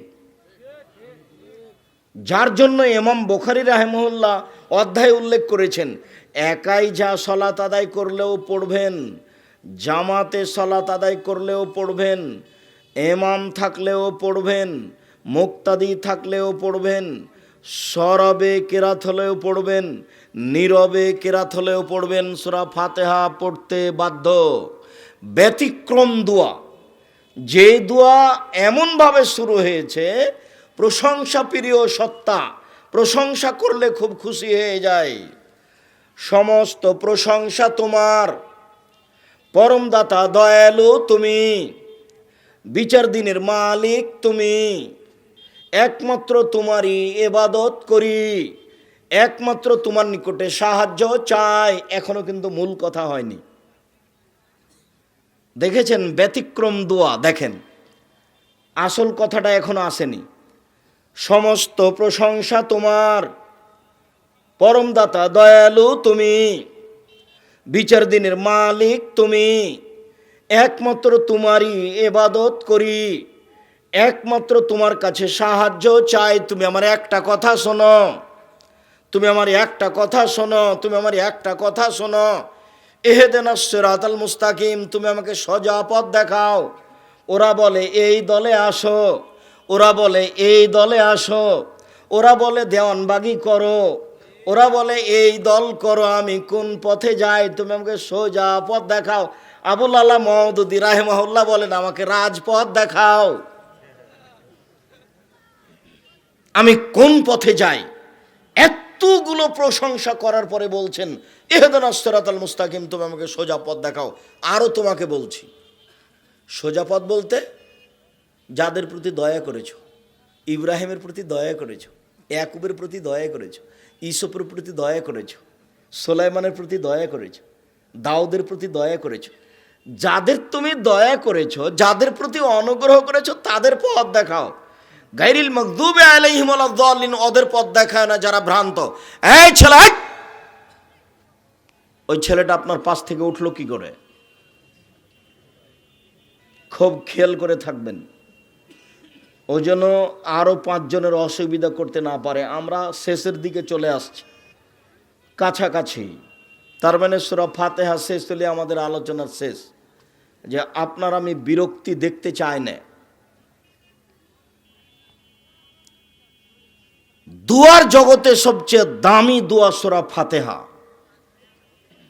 প্রয়োজনে যখন আপনি দোয়া শুরু করবেন, তখন এইটা পড়ি শুরু করবেন, সূরা ফাতিহা। এরপরে পড়বেন কি? ইসমে আজম। ইসমে আজম মুখস্থ নেই? থাকার তো কথা। আল্লাহুম্মা ইন্নী আসআলুকা বিআন্নাকা আনতাল্লাহ লা ইলাহা ইল্লা আনতাল আহাদুস সামাদুল্লাযী লাম ইয়ালিদ ওয়া লাম ইউলাদ ওয়া লাম ইয়াকুল লাহু কুফুয়ান আহাদ। এটা হলো ইসমে আজম। আল্লাহুম্মা ইন্নী আসআলুকা বিআন্নাকা আনতাল্লাহ, আমি তোমার কাছে চাচ্ছি এই জন্য যে তুমি আল্লাহ। তুমি আল্লাহ, এই জন্যই তো আমি তোমার কাছে চাচ্ছি। আল্লাহুম্মা ইন্নী আসআলুকা বিআন্নাকা আনতাল্লাহ, এই জন্য যে তুমি আল্লাহ। লা ইলাহা ইল্লা আনতাল আহাদুস সামাদুল্লাযী, তুমি ছাড়া কোনো মাবুদ নাই, তুমি একক, তুমি নিরপেক্ষ, মুখাপেক্ষীহীন, তুমি কাউকে জন্ম দাওনি, তুমি কারো থেকে জন্ম নেওনি, তোমার সমকক্ষ কেউ নেই। আব্দুল্লাহর একটা বক্তব্য আছে আল্লাহর গুণাবলীর ব্যাপারে, আসমায়ে সিফাতের ব্যাপারে। তো সেদিন আমার একটা বিদ্যার একটা এজাফা বাড়তি, যে আমি এভাবে কোনোদিন বুঝতে পারিনি যে সূরা ইখলাসের এত দাম কেন, আয়াতুল কুরসির এত দাম কেন। মানে আয়াতুল কুরসিতে ভিন্ন ধরনের ক্ষমতা দেখানো হয়েছে আল্লাহর, এই জন্য এত দাম। সূরা ইখলাসের এত দাম কেন? সূরা ইখলাসই একটা ব্যতিক্রম সূরা, যেখানে কোনো বিধান নেই। নামাজের কথা কিন্তু সূরা ইখলাসে নেই, হজের কথা কিন্তু সূরা ইখলাসে নেই, সিয়ামের কথা কিন্তু সূরা ইখলাসে নেই, তাসবিহ তাহলিল জিকির আজকার করা কিন্তু সূরা ইখলাসে নেই, দান করলে নেকি হবে সূরা ইখলাসে নেই। সূরা ইখলাস কুল, হে নবী আপনি বলুন, কুল হুয়াল্লাহু আহাদ, আল্লাহ একক, আল্লাহু সামাদ, আল্লাহ নিরপেক্ষ মুখাপেক্ষীহীন, লাম ইয়ালিদ, তিনি কাউকে জন্ম দেননি, ওয়ালাম ইউলাদ, তিনি কারো থেকে জন্ম নেননি, ওয়ালাম ইয়াকুল্লাহু কুফুয়ান আহাদ, তার সমকক্ষ কেউ নেই। তার মানে এই দিয়ে আল্লাহর পবিত্রতা বর্ণনা করা হয়েছে। আমি আর আপনি তো বাঙালি মানুষ, পবিত্রতা তো আর বুঝতে পারি না, তাওহীদ আল্লাহর একাত্মতা তো আর বুঝতে পারি না, কবরের কাছে চাচ্ছি। কবরে যে আছে তাকে মনে হয় চাঁপানের ভাষাতে মায়েরে লেথড়িয়ে দিল, আর আপনি তার কাছে চাচ্ছেন। ওকে পিটিয়ে একাকার করে দিল মনে হয় কবরের ভিতরে, আপনি তার কাছে চাচ্ছেন। ও কি করতে পারে? আপনার মতো বোকা মানুষ কেউ আছে? কবরের কাছে কিছু চাইলেও কিছু করতে পারবে? এ কোন হিসাব? যারা কবরের কাছে কিছু চায় তারা এখলাস টিকাতে পারবে না, সূরা ইখলাসের মান টিকাতে পারবে না। যারা শিরক করে তারা সূরা ইখলাসের মান টিকাতে পারবে না। যারা পীরের কাছে কিছু চায় তারা সূরা ইখলাসের মান টিকাতে পারবে না। আমি অনেক সময় বলেছি যে সৌদি আরবের একটা দুষ্ট ছেলে, আরব ভূখণ্ডের একটা দুষ্ট ছেলে সাইকেলে চড়ে যাচ্ছে, খুব জোরে সাইকেল চালিয়ে যাচ্ছে, যেতে যেতে একটা ইঁটে বেঁধে উল্টে পড়ে গেছে। উল্টে পড়ে গিয়ে একেবারে কয়েক আছাড় খেয়ে লাফ দিয়ে উঠে বলছে, তাওয়াক্কাল তো আল্লাহ, আমি আল্লাহর উপরে ভরসা করি। পড়ে গেছি, তাতে কি হবে? আর সিরাজগঞ্জ জেলার একটা ছেলে, দুষ্ট ছেলে, সাইকেলে চড়ে খুব জোরে যাচ্ছিল, যেতে যেতে ইঁটে ধাক্কা খেয়ে উল্টে পড়ে গেছে, আছাড় খেয়েছে, ছাল চামড়া উঠেছে, দাঁড়িয়ে বলছে অমুকের বাচ্চা অমুক ইঁট রেখেছে। তো ও কেন বললো অমুকের বাচ্চা অমুক ইঁট রেখেছে, আর ও কেন বললো তাওয়াক্কাল তো আল্লাহ? তার মানে ওদের ভিত্তি তাওহীদের উপরে, এর ভিত্তি শিরকের উপরে, খারাপের উপরে। মাতাকে দিন রাত শয়তান বলে, কত কি বলে গালি দেয়, বাচ্চাটাকে দুধ খাওয়ানোর সময়, দুধ খাওয়ার পরেও। অথচ যতবার মানুষ কথা বলে ততবার ফেরেশতা আমিন বলে। ভুলে বাচ্চাটাকে বলতে পাবেন না এই শয়তান। আপনি যদি আপনার বাচ্চাটাকে বলেন এই শয়তান, তাহলে ফেরেশতা কি বলবেন? আমিন, এই তুই শয়তান হয়ে যা। তাহলে কি হলো? তাহলে বাপও বুঝে না ধর্ম, মাও বুঝে না ধর্ম, খায় পায়খানা করে দিন কাটায় পশু প্রাণীর মতো, তাই নাকি মাস্টার ডিগ্রি পাস। এইভাবেই জীবন কাটছে, কিছুই না, একেবারেই একটা অহেতুক বৃথা জীবন। বেশি পয়সা ইনকাম করতে হবে এ কথা নয়, বরং জীবনটা সুন্দর সাবলীল রাসূল সাল্লাল্লাহু আলাইহি সাল্লামের পদ্ধতিতে হতে হবে, এটাই মূলত সফলতা। বিবেচনা করে 24 ঘন্টা পার করতে হবে, সময় এমনিতে পার হয়ে যাবে। সম্মানিত দিনী ভাই বোন, সূরা ইখলাস একটা কোরআন তেলাওয়াত হিসেবে, ইবাদত হিসেবে ব্যতিক্রম ইবাদত। তাই 3 বার পড়লে 1 বার কোরআন মাজিদ পড়ার সমান নাকি হয়। আল্লাহু আকবার বলে হাতটা খুলে দিয়ে ওই পর্যন্ত উঠাবেন। তারপরে আপনি রুকুতে যাবেন, রুকুতে গিয়ে তাসবিহ পাঠ করবেন, খুব সোজা করে রাখবেন পিঠটা। এরপরে আপনি দাঁড়াবেন, সোজা দাঁড়াবেন, এরপরে আপনি সিজদায় যাবেন। সম্মানিত দিনী ভাই বোন, তারপরে আপনি সিজদায় যাবেন। অনেক দোয়া আছে, সে দোয়াগুলি দোয়ার বই থেকে মুখস্থ করে নেবেন। সিজদা থেকে উঠে বসে দোয়া পড়বেন, তারপরে সিজদায় যাবেন, সিজদায় দোয়া পড়বেন। যদি 2 রাকাতের বৈঠক হয় তাহলে বাম পায়ের পাতার উপরে বসতে হবে, আর ডান পা খাড়ো করে রাখতে হবে। আর যদি সালামের বৈঠক হয় তাহলে বাম পা ডান দিক দিয়ে বের করে দিতে হবে, আর ডান পা খাড়ো করে রাখতে হবে।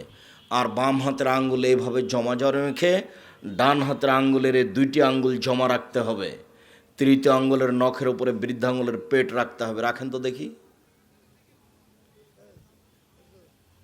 আগে এই 2টা আঙ্গুল জমা করেন। আরে কনিষ্ঠ আঙ্গুলটা এরকম উঁচা হয়ে আছে কেন? এই 2টা জমা করো। তারপর 3য় আঙ্গুলের নখের উপরে বৃদ্ধাঙ্গুলের পেট রাখো, গোলাকার, সব সময় নড়বে। যতবার নড়াবা ততবার শয়তানকে আঘাত করছো। আর ইল্লাল্লাহর সময়তে 1 বার উঠাতে হবে, এর প্রমাণে জাল ভুয়া হাদিসও নেই। এটা এমনিতেই চলছে, ইল্লাল্লাহ এমনিতেই চলছে। এটা ধর্মে অনেক কথা এমনিতেই চলছে, তার মধ্যে এটা একটা। আমরা চাঁপাইনবাবগঞ্জের মানুষ, যখন বরকে দেখতে আসতো, জামাই হিসেবে মেয়ের বিবাহ দিবে, তখন ওই সব বসে আছে খুলিতে গলিতে, তখন ওই জামাইটা মানে ওই ছেলেটা বাড়ি থেকে বের হয়ে এসে সবার হাতে মোসাফা করছে। মোসাফা করতে করতে এক মুরব্বি ধরে এনে বলছে, এই ছেলে কি বললে? তখন ছেলেটা বলছে, এক ফিরুল্লাহ আনাওয়ালাকুম, মানে সালাম মুসাফার দোয়া। তো এটা চলছে সমাজে, কিন্তু এক ফিরুল্লাহ আনাওয়ালাকুম আছে কিনা দুনিয়াতে তা তো কেউ দেখেনি। তওবা করার জন্য দোয়া পড়তে হবে, আস্তাগফিরুল্লাহ রব্বি মিন কুল্লি জামবি ওয়া আতুবু ইলাইহি। তো এই দোয়া আছে কিনা তো কেউ তো কোনোদিন দেখেনি। মাটি দেওয়ার সময়তে বলতে হবে, মিনহা খালাকনাকুম ওয়া ফিহা নুঈদুকুম মিনহা নুখরিজুকুম তারাতান উখরা। এটা কোরআন মাজিদের আয়াত বটে, কিন্তু মাটি দেওয়ার সময়তে বলতে হবে। এইটা চলবে কি না তো কেউ তো কোনোদিন দেখেনি, এমনিতেই চলছে। তার নাম ধর্ম, এমনিতেই চলে। যেভাবে আগে থেকে চলছিল সেভাবে চলছে, জি না তা নয়। বর্তমানে বই পুস্তক যেগুলো বের হয় সেগুলো একটু দেখতে হবে। আমরা তো খুব প্রাণপণে চেষ্টা করে যাচ্ছি আপনাদের জন্য। এখন আপনি যদি 20টা টাকা দিয়ে মূল্যায়ন না করেন তাহলে তো আমি কিছু করতে পারি না। যেমন জামিয়া সালাফে থেকে বের হয় মাসিক আল ইতেশাম পত্রিকা, 50টা প্রশ্নের উত্তর আছে, 10 জন মুফতি আছেন, 10 জন গবেষক আছে, তাদেরকে বেতন লাগে, তারা দিন রাত পরিশ্রম করে ফতোয়া লিখেন। এই ফতোয়াগুলি নিয়ে একটা বোর্ড হয়, বোর্ডে ফতোয়াগুলি পাস হয়, তারপরে ফতোয়াগুলি ছাপে। এত কিছু শ্রমের পরে, দিন রাত শ্রমের পরে বইটা বের হয়ে আসে, তার মূল্য 20-25 টাকা। সেইটা আপনার কাছে ভারী হয়, তাহলে আমি কি দিয়ে আপনার কাছে হক কথা পৌঁছানোর চেষ্টা করব? রাস্তাঘাটে বই আছে, বইয়ের নাম কি করলে কি হয়? বইয়ের নাম কি? কি করলে কি হয়, কি করলে ছাই হয়, কিছুই হয় না। মানে নামই শিরক, নামটাই শিরক। মুকসিদুল মুমিনিন বই সমাজের লোক পড়ছে। মুকসিদুল মুমিনিন বইয়ের একটা হেডলাইন আছে যে অবিবাহিত ছেলে মেয়ের পড়া নিষেধ। যে দেখে সেই পড়ে, যে দেখে সেই পড়ে। ওই হেডলাইনের পরে যা লেখা আছে আল্লাহর হস্তে একটা কথাও সত্য নয়, সবই মিথ্যে। তো যেই দেশে মিথ্যে ধর্ম পূর্ণ হয়ে আছে, যেই দেশের লোক অজু করার পরে জায়নামাজে দাঁড়িয়ে বলে ইন্নী ওয়াজ্জাহতু ওয়াজহিয়া লিল্লাযী ফাতারাস সামাওয়াতি ওয়াল আরজ, সেই দেশের লোক যদি হক খুঁজে বের না করার চেষ্টা করে তাহলে কি করতে পারা যায়? ইসলাম সৌদি আরব থেকে বের হয়ে ইরাকে ঢুকেছে, ইরাক থেকে বের হয়ে ইরানে ঢুকেছে, ইরান থেকে বের হয়ে পাক ভারতে এসেছে। যারা নিয়ে এসেছে তারা চিশতি তরিকাপন্থী, তারা এদেশে রাজত্ব করেছে, তাদের নাম মোগল। তারা ক্ষমতা খাটিয়েছে এদেশে 750 বছরে, একদিন নয় 2 দিন নয়। তারা চলে গেলে এদেশে ক্ষমতা খাটিয়েছে ইংরেজ 190 বছর। তারা চলে গেলে এদেশে ক্ষমতা খাটিয়েছে যারা ছিল শিয়া। তারপরে আপনি এদেশে সঠিক পাবেন কি করে? সঠিক পাওয়া বড় কঠিন। এরপরে আমরা দিন রাত আপনাদের সামনে বলতে থাকলাম যে একটু সঠিক খিদমত কবুল করেন, তারপর আপনাকে খারাপ লাগে। কিছুদিন আগে কোরআন মাজিদ খুললে দেখা যেত তাবিজের নকশা, তাবিজের নকশা দেখা যেত না? অথচ নেহায়াত অন্যায় নকশাগুলো করা আছে অক্ষরের মানে। 786তে যদি বিসমিল্লাহ চলে, 786তে যদি বিসমিল্লাহ চলে তাহলে আপনি বলবেন আল্লাহু আকবার, তারপরে বলবেন 786, তারপর আলহামদুলিল্লাহ রাব্বিল আলামিন। তাহলে হবে এই যে এইভাবে ধর্ম মানুষে চালাচ্ছে। আর আপনাকে আমি দিন রাত দেখাচ্ছি, দেখেন কোরআনের গায়ে মিথ্যা দোয়া লেখা আছে, গোটা এক পাতা কোরআন তেলাওয়াত খতমের দোয়া। আমি বলেছি আজ 30 বছর থেকে বলছি, 1-2 দিন থেকে নয়। যদি এর একটা বাক্য সত্য হয়ে যায় আমি জাতির সামনে কথা বলবো না। অথচ কোরআনের গায়ে লেখা আছে। তাহলে যে দেশে এই অবস্থা, সে দেশের মানুষ যদি একটু সঠিক চিন্তা ভাবনা না করে তাহলে আমরা জাতির কিভাবে উপকার করতে পারি? যার কারণে আমি আপনাদেরকে মাসিক আল ইতেশাম পত্রিকা পড়ার জন্য এইভাবে অনুরোধ করি যে যে যেখানে আছেন। এমনকি আজকে এই ছেলেটার নাম কি জানো, আমাকে বলল সবুজ নামে একটা ছেলে, এই গ্রামেরই ছেলে মনে হয়। সেটা আপনারা আপনাদের এলাকার সাথে যোগ দিয়ে বা এই গ্রামের এই ছেলে সবুজ ছেলেটার সাথে যোগ দিয়ে আপনি একটা পত্রিকা নেবেন, কোটি টাকা লাগবে না। 1 বছরের টাকা আপনি টাকা দিয়ে পাঠাবেন, দেখবেন কোনো খরচ হয়নি, পোস্টমাস্টার আপনাকে দিয়ে আসবে। 50টা প্রশ্নের উত্তর আছে, যে প্রশ্নগুলি মুফতিরা লিখেছেন, তারপরে সব মুফতি বসে বোর্ড করে ওই ফতোয়া পাস হয়েছে, তারপরে লেখা হয়েছে, পত্রিকায় ছেপে এসেছে। কত ব্যবস্থাপনা আছে ব্যয়বহুল খরচের, আপনি কেন মূল্যায়ন করবেন না? সম্মানিত দিনী ভাই বোন, আপনাকে দোয়া মুখস্থ করতে হবে। এখন আপনি এইভাবে বসে পড়লেন আত্তাহিয়াত, তারপরে পড়লেন দুরুদ, তারপরে পড়লেন দোয়ায়ে মাসুরা, তারপরে আমার একটা পরামর্শ আছে, বলেন তো সেটা কি? রব্বির হামহুমা কামা রব্বায়ানি সাগীরা, জাযাকুমুল্লাহ খায়ের, বারাকাল্লাহ, হাইয়াকাল্লাহ, মাশাআল্লাহ, এটা ভুলবেন না কোনো সময়। বাপ মা তো লালন পালন করেছে অনেক, বাপ মা কেমন করে লালন পালন করেছে, এখন নিজের বাচ্চাটাকে বুঝতে পারছেন। নিজের বাচ্চাটা একটু কাঁদলে লাফ দিয়ে উঠে যে কোলে নিয়ে চুমা খান, তাহলে বুঝতে হবে যে আমাকেও এরকমই করা হয়েছে। আর কত অসহায় আপনার বাচ্চাটা, পেশাব করলে কিছু করতে পারে না, পায়খানা করলে কিছু করতে পারে না, সব করা লাগে আপনাকে আর আপনার স্ত্রীকে। তাহলে আপনারও একদিন এরকমই দিন পার হয়ে গেছে, যার কারণে আপনাকে আমি এই দোয়া পড়ার জন্য পরামর্শ দিয়েছি। আরও একটা পরামর্শ দিয়েছে, এই ছেলে মনে আছে তোমার না? আর একটা পরামর্শ আছে, আল্লাহ 2 রেখাত সলাত আদায় করে আল্লাহকে বলতে হবে, আল্লাহ আমি এই দোয়াটা যেন না ভুলি, এই জন্য 2 রেখাত সলাত আদায় করে তোমার কাছে সাহায্য চাচ্ছি। বুঝা গেল না কথা? মনে হয় মানে এই দোয়াটা যেন না ভুলি, তার জন্য 2 রেখাত সলাত আদায় করার জন্য পরামর্শ দিয়েছি। মানে 2 রেখাত সলাত আদায় করে আল্লাহকে কি বলবেন? আল্লাহ এই দোয়াটা যেন আমি না ভুলি, রব্বির হামহুমা কামা রব্বায়ানি সাগীরা, হে আমার প্রতিপালক, তুমি আমার বাপ মাকে দেখো, বাল্য অবস্থা আমাকে যেভাবে দেখেছিল, আর তোমার মায়ের কথা আমি বলেছি, একদিন তুমি ছিলে তোমার মায়ের কোলে, এখন তোমার মা তোমার কোলে, কাজেই কখনো ধমক দিয়ে কথা বলবো না। আর এইটা বুঝাতে গিয়ে বলেছি যে রাজশাহীর মেয়র একদিন নদাপাড়া আমচত্বরে এসেছেন, তো শাহমকদম থানার এসপি, এইভাবে দাঁড়িয়েছেন, আমার দিকে দেখেন, স্যার এখন আমরা কি করব স্যার? তো আমি দেখে অবাক হয়ে গেলাম যে ব্যাপারটা কি, এইভাবে তো বাপ মায়ের সামনে দাঁড়াতে হবে, তো এইখানে কেন? সেদিন তার দৃশ্যটা দেখে আমাকে অবাক লেগেছিল, এবং আমার সব সময় মনে পড়ে যে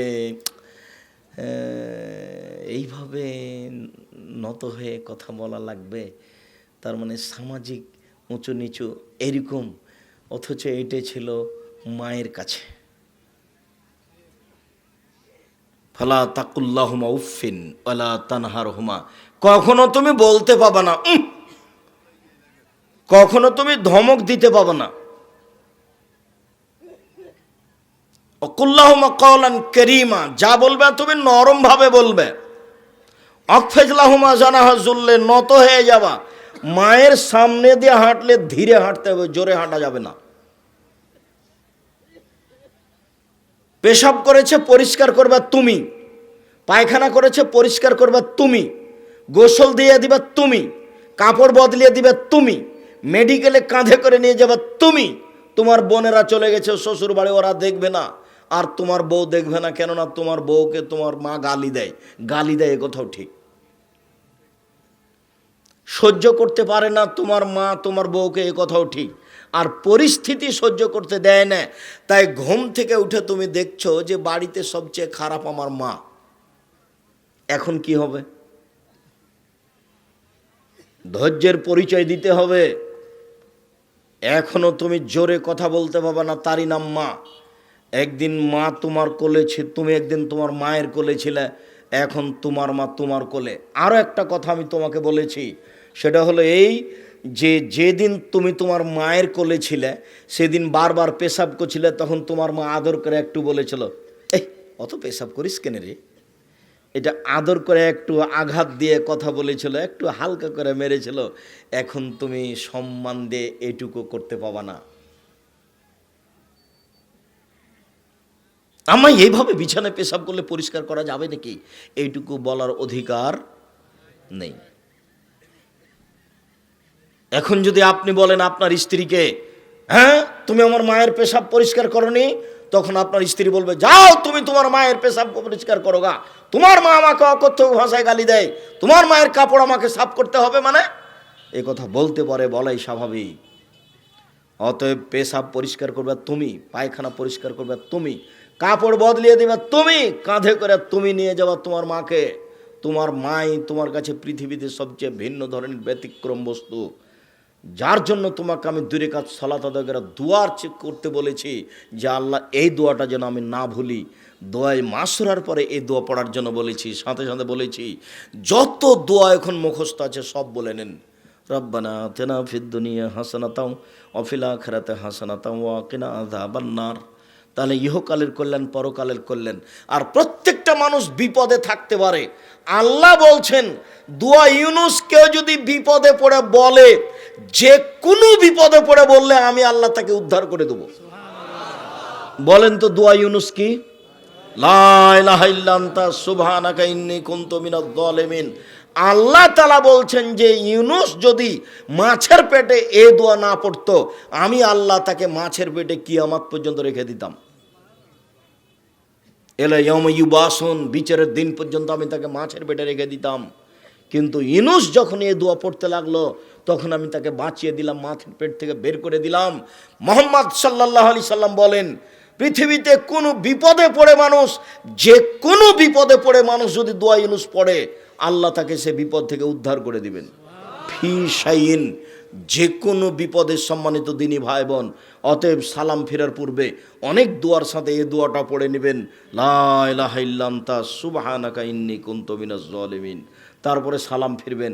এরপরে তাসবিহ তাহলিল জিকির আজকার, হাত তুলে দোয়া করা ব্যক্তিগত ব্যাপার। হাত তুলে দোয়া করা ব্যক্তিগত ব্যাপার। অনেক হাদিস আপনার সামনে আমি পেশ করেছি। ইব্রাহিম আলাইহিস সালাম তার স্ত্রীর পরিবারের জন্য হাত তুলে দোয়া করলেন। আল্লাহ রাসূল কবরস্থানে গিয়ে হাত তুলে দোয়া করলেন তিনবার। কত বিবরণ আপনার সামনে পেশ করলাম। আয়েশা রাদিয়াল্লাহু তাআলা আনহা ঘুম থেকে উঠে দেখছেন আল্লাহ নবী বিছানায় নেই। কি ব্যাপার, কোথায় গেলেন? ওই যে বাকিউল গারকাদে তিনি একবার হাত তুলে দোয়া করলেন, দুইবার হাত তুলে দোয়া করলেন, তিনবার হাত তুলে দোয়া করলেন। তারপর তিনি আসতে লাগলেন, আমিও ঘুরে হাঁটতে লাগলাম। তিনি জোরে হাঁটলেন, আমিও জোরে হাঁটলাম। তিনি দৌড়ালেন, আমিও দৌড়ালাম। আমি আগেই বিছানে চলে আসলাম। এবার তিনি বিছানের পাশে এসে বলছেন, কি খবর আয়েশা, তোমার মোটা শ্বাস কেন? আমি এখন বললাম, আমি যদি মিথ্যা কথা বলি তাহলে জিবরাইল বলে দিবে যে আমি মিথ্যা কথা বললাম। তো আমি তো আর মিথ্যা বলতে পারলাম না। আমি তখন বললাম, দেখেন আমি আসলে ঘুম থেকে উঠে আপনি দেখছিলাম যে আপনি কোথায় গেলেন, অন্য কোনো স্ত্রীর কাছে চলে গেলেন নাকি সেটা আমি দেখছিলাম। তো দেখলাম যে আপনি কবরস্থানে গিয়ে হাত তুলে দোয়া করলেন। কবরস্থানে গিয়ে হাত তুলে দোয়া করতে হয়, সবাই মিলে হাত তুলে দোয়া করলে তো বেদাত হবে। আমার চাচাকে আমি দেখেছি জুমার দিন সবাই মিলে যেত, কবরের চতুর্দিকে দাঁড়াতো, একটু ফাঁকা থাকতো। ওই জায়গা ফাঁকা রেখেছো কেন, ওখানে দাঁড়াও, একজন ওখানে দাঁড়াও। চতুর্দিক ঘেরে দোয়া করলে কি হবে, এটা আমার চাচাকে আমি কোনোদিন জিজ্ঞাসা করিনি। মানে এটাতে কি হবে? কবরস্থানে গিয়ে হাত তুলে দোয়া করেন, কেবলামুখী করবেন, কবরকে এক পাশে রেখে দিবেন বা পিছন দিকে রেখে দিবেন। কেবলামুখী হবেন, হাত তুলে দোয়া করবেন। কিছুই যদি মনে না থাকে, মুখস্থ না থাকে, বলবেন আল্লাহ তুমি আমার বাপকে ক্ষমা করো।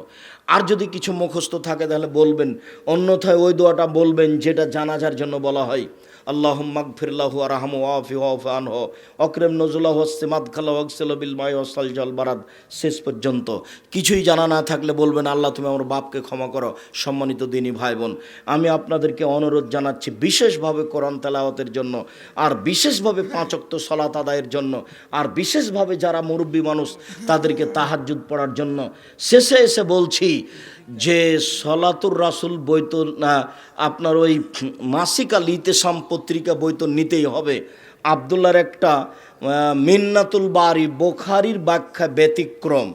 আমি আরবি উর্দু যা দেখেছি তাতে ব্যতিক্রম বুখারীর ব্যাখ্যা মিন্নাতুল বারি বইটা আছে কিনা সেটা দেখবেন, তাওজিহুল কোরআন তাফসির আছে সেটা দেখবেন, আর যত বই। আর আমার জীবনে একটা সাধ ছিল যে সলাতের উপরে নামাজের উপরে একটা বই লিখবই। আশা আলহামদুলিল্লাহ সলাতের উপরে নামাজের উপরে একটা খুব সুন্দর বই বের হয়েছে। রাসূল সাল্লাল্লাহু আলাইহি সাল্লামের সলাত এবং প্রচলিত সলাত বনাম প্রচলিত সলাত, সাথে সাথে অন্য বইগুলি কে বড় লাভবান কে বড় ক্ষতিগ্রস্ত, সমস্ত বইগুলি স্টেজ থেকে নেওয়ার অনুরোধ রেখে, বিশেষভাবে মাসিক আল ইতেসাম পত্রিকা নেওয়ার অনুরোধ রেখে। আর এবারের সম্মেলন সালাফি কনফারেন্স 4 5 ওটা শুধু জামিয়া সালাফিয়া রূপগঞ্জ নারায়ণগঞ্জ ঢাকা।